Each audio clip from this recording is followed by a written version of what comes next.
Antes do vídeo começar, eu tenho um anúncio para fazer para você. Você está interessado em adquirir uma camisa de time com uma boa qualidade e um bom preço? Tenho certeza que você está afim. Até porque o Corinthians esses dias lançou as novas camisas para a temporada e eu tenho certeza que você não quer perder tempo e garantir já a sua, ou então garantir uma boa camisa para você presentear para alguém que você gosta. Então, eu tenho a solução para você.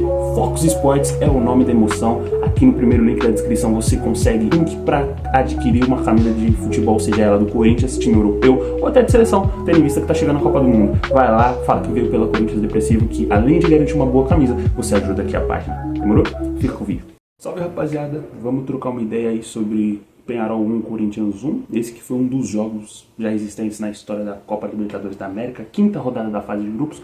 Corinthians classificado, o Corinthians estava classificado desde o empate contra o Santa Fé, basicamente. Porém, hoje conseguiu assegurar a classificação em primeiro do grupo. Podemos dizer que foi uma noite fria e um joguinho morno, aquele morno quase frio, porque hoje foi um jogo onde quem teve mais chances claras no jogo foi o Corinthians. O Peñarol, que eu me lembre, teve de chance clara somente o gol, né? Que foi um gol de uma bola aérea, foi uma cabeçada do jogador deles no primeiro pau, cobrança de escanteio, e basicamente foi esse o jogo do Peñarol. O Peñarol tentou outras oportunidades, mas o time do Peñarol é um time muito ruim.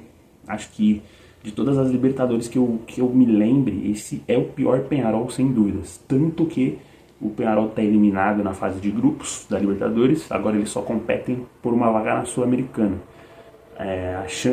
A oportunidade deles, a única coisa que eles estão brigando agora no grupo é por uma vaga na Sul-Americana, mas é isso. Pelo menos o Corinthians está classificado, o Corinthians que já entrou classificado, como eu disse, entrou hoje poupando alguns jogadores. O Diniz aproveitou para poupar alguns jogadores, ainda mais que domingo a gente tem um jogo importante contra o Atlético Mineiro pelo Brasileirão, tendo em vista que a gente está na zona de rebaixamento e nesse momento que já estamos classificados para o mata-mata, podemos dar ao luxo de poupar alguns jogadores e priorizar o Campeonato Brasileiro. O Corinthians hoje foi a campo com apenas 3 titulares, foi Hugo Souza, o Gabriel Paulista e o Gustavo Henrique. Ainda bem que o André Ramalho não vislumbrou a titularidade hoje.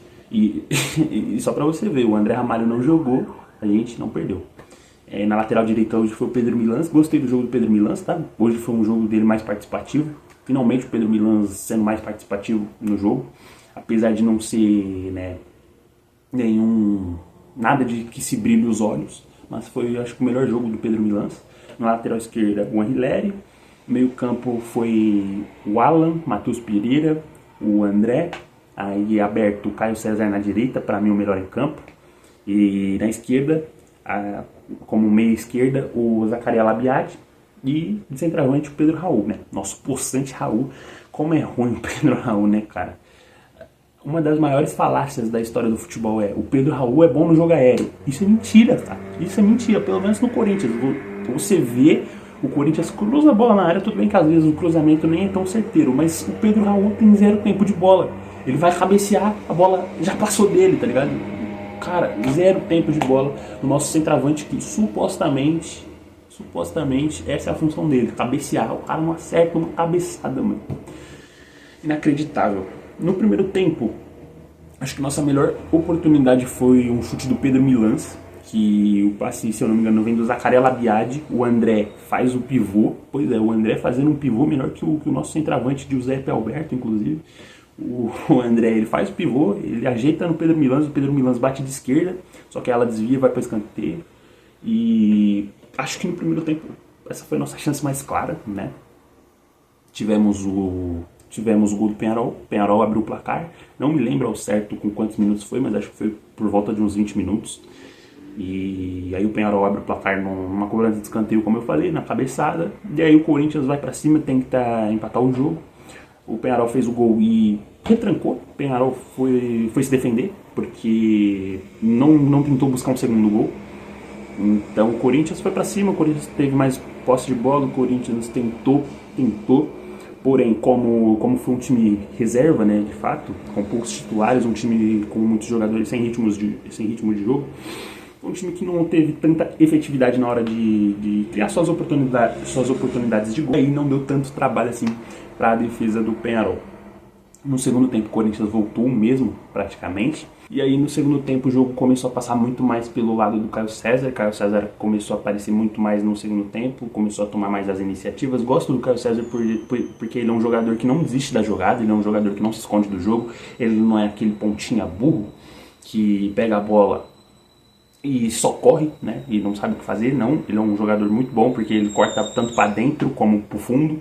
E tem muito repertório, ele consegue driblar, ele consegue se associar com os meias muito bem, ele não é aquele pontinha que só pega a bola, toca e volta para a posição dele. Não, ele é um jogador muito bom, muito insinuante, não desiste das jogadas como eu falei, ele vai para cima mesmo, tenta, muitas vezes sofre falta, é um jogador muito bom, é um jogador que faltava no nosso elenco, né, pois ponta a gente tem pouco, principalmente por conta da formação que a gente tinha com o Dorival, que era um 4-4-2, né, a gente mal usava jogadores que jogam ali nas pontas do time, e os pontas que a gente tinha eram os meninos da base, Dieguinho e Kaique, e o Vitinho, que não é isso tudo. A gente tinha também o Thales Magno, como eu pude esquecer. E é muito bom ter essa opção do Caio César. Tomara que continue assim ao decorrer da temporada. Quem sabe o Corinthians consiga ele em definitivo, né? Já que ele é empréstimo. Zacarias Labiade começou a aparecer mais no jogo, começou a tentar mais. Tanto que ele teve até uma oportunidade que ele corta para a direita, bate de fora da área, por pouco ela não entra. E aí o gol do próprio Zacarias Labiade vai sair com 63 minutos. O Caio César faz uma jogada, ele cruza na área, a bola passa pelo André. O Pedro Raul consegue a finalização, o goleiro faz uma boa defesa, só que ele dá o rebote. No rebote, o Zacarias Labiade empata o jogo. Na comemoração ele manda a comemoração do Memphis, inclusive, que a gente não sabe se renova, se não renova, quando volta, né? Segundo as notícias, o Memphis pode voltar agora domingo contra o Atlético Mineiro em Itaquera, penúltimo jogo antes da pausa para a Copa, e pois ele já voltou aos treinamentos, e a gente só não sabe se ele renova com o Corinthians de fato ou não, e a gente não sabe nem se ele vai para a Copa, né? Já pensou o Memphis depois ficar de fora da Copa? O objetivo do cara desde o início era ir pra Copa e o cara não ir pra Copa, tá ligado? Tipo assim, ia ser um dos maiores plot twists da história. E bem, depois que tem esse gol do Zacarias Labiade, depois que o Corinthians empata o jogo vai pra parada técnica, né? A pausa pra hidratação. Eu não sei porque que tem pausa pra hidratação, sendo que o jogo foi de noite e lá em Montevidéu tava frio. Tipo assim, qual que é o sentido? Mas tudo bem. Nessa pausa pra hidratação, o microfone conseguiu flagrar conseguiu mostrar o que o Aguirre estava falando pro elenco do Penharol. Ele disse basicamente que pro time ir pra cima, pro time ter coragem para jogar, pois não importava se ia perder ou empatar, o importante era ir pra cima, era buscar um bom resultado, era pressionar o time do Corinthians, que era o que eles não estavam fazendo desde a hora que eles tinham feito o gol. E aí eles foram pra cima, basicamente foram jogar, né, foram para cima, vieram para cima do Corinthians. O Corinthians foi para cima do Penharol e ficou esse jogo de lá e cá até o fim do jogo. Ficou um jogo que não passou tanto pelo meio campo, não foi aquele jogo de posse de bola que estava acontecendo até essa volta da parada técnica. Foi um jogo muito mais laica, um jogo muito mais corrido. Se a gente for usar de exemplo uma liga europeia, foi um jogo muito mais Bundesliga, que aquele jogo de vai para lá, vai para cá, vai para lá, vai para cá. E mesmo assim não surtiu efeito no placar, né? Nem Penharol, nem Corinthians conseguiram marcar. O Corinthians teve oportunidades para de fato virar o jogo. Teve duas oportunidades com o Yuri Alberto, que entrou no segundo tempo. No final do segundo tempo, o Diniz, acho que ele substitui com 70 minutos, ele tira o Zacarias Labiade, o Matheus Pereira e o Pedro Raul, coloca o Garro, o Lingard e o Yuri Alberto. O Yuri Alberto consegue desperdiçar duas oportunidades. Tá difícil defender o nosso italiano Giuseppe Alberto, né, cara? Tá difícil de defender. Lembra o que eu falei no vídeo sobre o que eu achava da declaração dele e tudo mais? Eu falei, agora que ele deu essa declaração, a torcida vai cobrar ainda mais, vai matar ele ainda mais, tá ligado? Vai cair matando em cima dele, porque agora ele colocou dele na reta, né? A partir do momento que ele fala que quer sair do clube, a gente tá vendo, e aí muitas pessoas vão pensar, pô, o cara não tá pensando mais no Corinthians, o cara não tá mais em prol do Corinthians aqui, já que ele quer sair. E, cara, é difícil, tá ligado? Eu nem culpo as oportunidades perdidas pelo Yuri Alberto por dizer que ele quer sair, sabe? Que ele tá jogando no foda-se. Não, ele é isso mesmo, tá ligado? O Yuri Alberto é assim, a gente sabe que o Yuri Alberto é assim, mas, cara, cansa, não dá pra defender, cansa. todo jogo é a mesma coisa. Todo jogo é a mesma coisa. Ele tem a oportunidade de levar a bola pro pé direito dele, que é o pé bom, para ele poder ter uma finalização decente. Ele prefere ir com a esquerda e ele erra, tá ligado? Ele teve 2 oportunidades dessa no jogo. Teve a segunda oportunidade, foi a mais clara, tá ligado? Porque ele sai sozinho, literalmente sozinho, e erra, né? Pra variar. E basicamente foi isso, né? Pra nossa sorte, o time do Peñarol é muito ruim. O Peñarol, quando teve a bola, também não soube muito aproveitar. E foi isso. 1-1, pontinho, bom, né? Se alguém me entregasse um contrato no começo do ano e falasse, olha só, o Corinthians vai jogar na Argentina, na Colômbia e no Uruguai, nessa Libertadores, fora de casa, na fase de grupos. Não vai perder nenhum jogo. Você assina esse contrato? Eu falaria, eu assino. Daqui, ó. Traz esse contrato que eu assino aqui agora. Corinthians classificado para a próxima fase da Libertadores. Passou em primeiro. E infelizmente a gente só não tem a melhor campanha, né?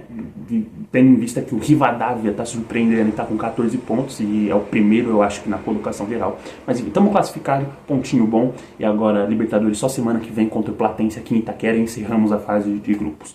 Corinthians joga agora domingo contra o Atlético Mineiro, 6h30 da noite, se eu não me engano. E até lá, estaremos aqui de novo nesse mesmo canal. Não sei o horário, mas estaremos aqui de novo. Deixa o like, se inscreve, ativa o sininho das notificações. É nóis.